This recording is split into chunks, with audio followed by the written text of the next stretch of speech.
आज जीवद्रव्य या प्रोटोप्लाज्म के बारे पर चर्चा करेंगे। जीवद्रव्य और प्रोटोप्लाज्म, जीवद्रव्य या प्रोटोप्लाज्म, इसके बारे पर पूरी यहाँ पर नोट्स लिखी हुई है, आप देख सकते हैं। तो स्टार्ट करते हैं। जीवद्रव्य जो है जीवन का सार होता है। जीवद्रव्य जीवन का सार है जो सभी जीवित कोशिकाओं में पाया जाता है। कहने का मतलब है कि जीवद्रव्य जो होगा वो सभी जीवित कोशिकाओं में पाया जाएगा, यह मृत कोशिकाओं में नहीं पाया जाता है। ठीक है, सभी जीवित कोशिकाओं में ये पाया जाएगा। तभी हक्सले नामक वैज्ञानिक ने कहा है कि जीव द्रव्य जीवन का भौतिक आधार होता है, physical basis of life. Protoplasm क्या है? फिजिकल बेसिस ऑफ लाइफ है। इसको वैज्ञानिक हक्सले ने कहा था। इम्पॉर्टेंट पॉइंट है, याद रखना। जीव द्रव्य से रहित कोशिकाएं जो होती हैं वो मृत कोशिकाएं होती हैं। मतलब अगर जीव द्रव्य नहीं है तो वो कोशिकाएं मरी हुई कोशिकाएं होती हैं, जैसे कार्क कोशिकाएं। खोज किसने किया था? तो डुजार्डिन नामक वैज्ञानिक ने 1835 में इसकी खोज किया था और उस समय उन्होंने इस जीवद्रव्य को सारकोडे नाम दिया था। सर्वप्रथम प्रोटोप्लाज्म जो कहा गया है वो पुरकिंजे द्वारा कहा गया है, 1837 ईस्वी में कहा गया है। ह्यूगो वान मोल 1844 में इन्होंने कहा है कि पादप कोशिका के जीवद्रव्य का वर्णन और महत्व ये ह्यूगो वान मोल ने बताया है। ह्यूगो वान मोल ने बताया, क्या बताया है? कि पादप कोशिका का जीवद्रव्य जो होता है उसके बारे पर बताया और उसके महत्व को बताया। ठीक, यहाँ पर समझना, प्लांट सेल के प्रोटोप्लाज्म का वर्णन किया और उसके महत्व को बताया। कौन? ह्यूगो वान मोल ने। फिर आता है जीव द्रव्य के भौतिक गुण क्या क्या हैं। तो यह स्वच्छ, रंगहीन, चिपचिपा दिखाई देता है।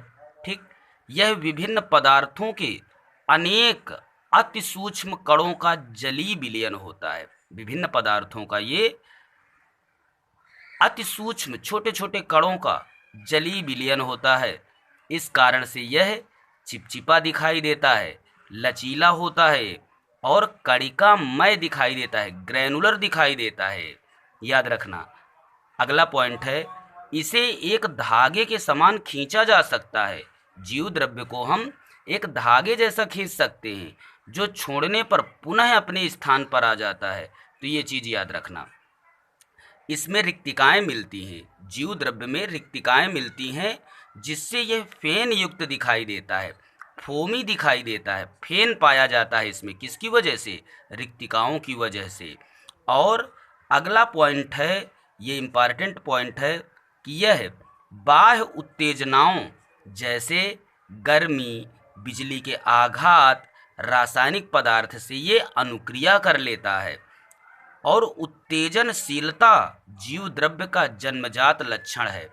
ये इम्पॉर्टेंट है।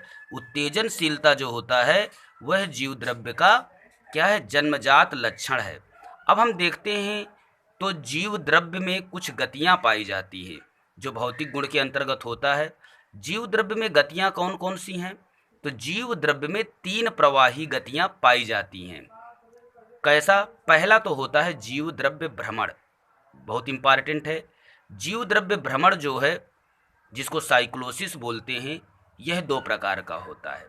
यदि जीव द्रव्य, याद रखना, यदि जीव द्रव्य एक कोशिका के अंदर रिक्तिका के चारों ओर केवल एक दिशा में घूमता है, केवल एक दिशा में घूम रहा है, तो इसे हम घूर्णन नाम देंगे या रोटेशन कहते हैं। और इसका उदाहरण है वैलिस्नेरिया हाइड्रिला की पत्ती।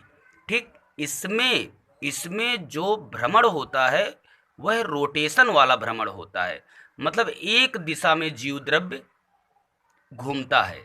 इसके बाद देखते हैं, तो यदि जीव द्रव्य एक ही कोशिका में अनेक दिशाओं में घूम रहा है, अगर अनेक दिशाओं में घूम रहा है तो इसे हम परिसंचरण कहेंगे या सर्कुलेशन कहते हैं। जैसे ट्राइडेस्केंसिया के पुंकेसरी रोम में, ट्राइडेस्केंसिया के जो पुंकेसरी रोम होते हैं वहाँ पर जीव द्रव्य भ्रमण तो पाया जाता है, लेकिन उनमें से जो प्रकार है वो सर्कुलेशन है, क्योंकि यह सभी दिशाओं में घूमता है यहाँ पर। दूसरी गति है पश्चिमाभिकी गति। पश्चिमाभिकी गति, इसमें क्या होगा, तो इसमें पश्चिमाभिका के द्वारा गति होती है, ठीक जैसे क्लेमाइडोमोनास में। ठीक, याद रखना, पश्चिमाभिकी गति, इसमें पश्चिमाभिका के द्वारा गति होती है और यह क्लेमाइडोमोनास में पाया जाता है। शैवाल है क्लेमाइडोमोनास। नेक्स्ट है अमीबीय गति। तो अमीबीय गति जो होती है, जीव द्रव्य कूटपाद के द्वारा गति करता है। इसमें जीव द्रव्य जो गति करेगा वो कूटपाद के द्वारा गति करता है। इसका उदाहरण अवपंक फफूंद या स्लाइम मोल्ड होता है। इसके बाद देखते हैं जीव द्रव्य का रासायनिक संगठन, केमिकल कंपोजिशन ऑफ प्रोटोप्लाज्म। तो जीव द्रव्य जो होता है एक बहुत जटिल पदार्थ है। इसका विश्लेषण करते समय इसकी मृत्यु हो जाती है। इस कारण यह जानना कठिन हो जाता है कि यह जीवित अवस्था में किस प्रकार का होता है। इसका कहने का मतलब ये है कि हम जीव द्रव्य का जीवित अवस्था में विश्लेषण नहीं कर सकते हैं। इसमें 3 प्रकार के पदार्थ मिलेंगे, अकार्बनिक पदार्थ, कार्बनिक पदार्थ और अन्य रासायनिक पदार्थ। तो वैसे देखा जाए तो 2 ही प्रकार के हैं, अकार्बनिक और कार्बनिक मुख्य रूप से। तो अकार्बनिक पदार्थ आयनिक अवस्था में होते हैं, कुछ धनायन होंगे कुछ ऋणायन होंगे। धनायन कैल्शियम आयन, पोटेशियम आयन, मैग्नीशियम आयन, और ये फेरस आयन होता है, आयरन होता है ये Fe+3। ठीक, इसके बाद इसका मुख्य ऋणायन नाइट्रेट आयन, सल्फेट आयन, और ये बाइकार्बोनेट आयन है, क्लोराइड आयन है, ये इसके ऋणायन होते हैं। कार्बनिक पदार्थ में देखें तो सभी चीज़ रहेंगी। कार्बोहाइड्रेट रहेगा, कार्बोहाइड्रेट ग्लूकोज, फ्रक्टोज, सुक्रोज के रूप में पाया जाता है। इनका मुख्य कार्य ऊर्जा प्रदान करना होता है। लिपिड भी मिलते हैं यहाँ पर जो ऊर्जा देते हैं। प्रोटीन भी होता है, प्रोटीन जीव द्रव्य का सबसे महत्वपूर्ण भाग है, जीव द्रव्य का सबसे जटिल अणु है ये, और जीव द्रव्य में होने वाले असंख्य रासायनिक परिवर्तन एंजाइम के द्वारा होते हैं, और एंजाइम क्या होते हैं, प्रोटीन होते हैं।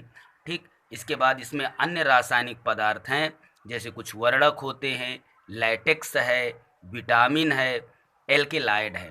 तो ये कुछ अन्य रासायनिक पदार्थ हैं। तो ये प्रोटोप्लाज्म के बारे पर डिटेल नोट्स है, आप इसको अध्ययन कर सकते हैं, लाभ उठा सकते हैं। Thank you for watching.